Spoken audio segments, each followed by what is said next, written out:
প্রিয় দর্শক, আসসালামু আলাইকুম। দর্শক, আপনাদের প্রীতি ও শুভেচ্ছা জানিয়ে শুরু করছি আমাদের আজকের প্রতিবেদন। তো দর্শক, আজকে আমরা এক অসহায় মেয়ের গল্প তুলে ধরব, যার নাম হচ্ছে অন্তরা।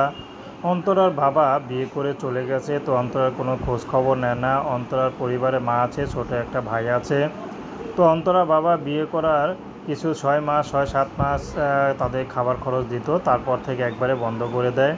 তাদের চলতে খুবই কষ্ট হয়। এর মধ্যে অন্তরা কিছু করে না, তার মাও আগে কিছু করতো না। তো বর্তমানে তার মা এক আত্মীয়র বাসায় কাজ নিয়েছে, ঘর মোছা, ঝাড়ু দেওয়া। তারপরে কেউ কাউকে বলতে চায় না, কারণ তারা কখন এসব করে অভ্যস্ত না।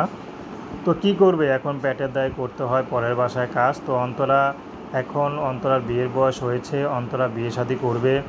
কিন্তু অন্তরা যে বিয়ে শাদী যে করবে, কিন্তু সেই মানুষটি নেই।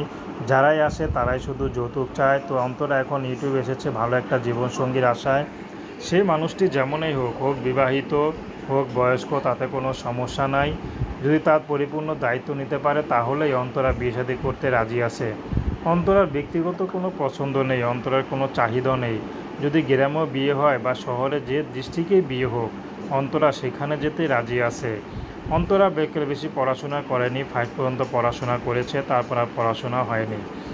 তো দর্শক, প্রেম ভালোবাসা, সাহায্য সহযোগিতা, বিয়ে শাদী করা একান্ত আপনাদের ব্যক্তিগত ব্যাপার।